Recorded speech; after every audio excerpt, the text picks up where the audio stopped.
خلطة لتقوية الشعر وأيضا لتطويل الشعر. ولا تنسوني بالسبسكرايب وعوفوا لي تعليق حلو. نبلش بالمواد. أول شي نرادلنا نص بصلة أو بصلة صغيرة كاملة مقطعة.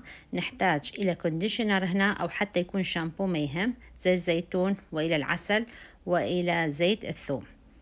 نبلش بالمواد قدامكم. البصلة هنا راح نحطها بالخلاط، لأن راح نحتاج إنه أن نخلط المواد كلها بست البيت أو الخلاط الكهربائي إذا متوفر عندكم.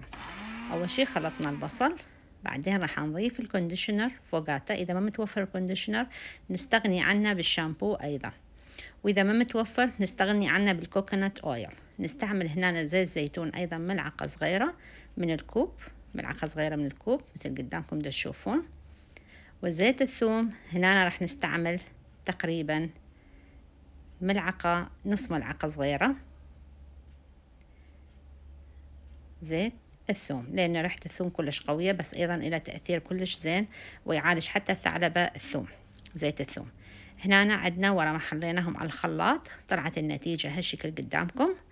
كل سهلة طريقة وبسيطة وما راد شيء، كل شيء متوفر يكون متوفر عندنا بالبيت. هاي الأمور كلها متوفرة عندنا بالبيت، حتى زيت الثوم أيضا أكو عدة طرق بعدين راح أنزلكم إياها شلون تسووه أيضا بالبيت إذا ما متوفر الزيت الثوم الطبيعي. هنا طبعا حنخليها بأي ماعون، وبعدين نجي نحط ملعقتين عسل ونخلط المواد كل الزين حتى يتجانس العسل ويا المواد هذا حتى تصير الخلطة جاهزة للاستعمال. شعركم يكون مبلل وتجون تحطون هاي الخلطة على راسكم، تعوفوها نص ساعة وتستعملوها وتسبحون بعدين.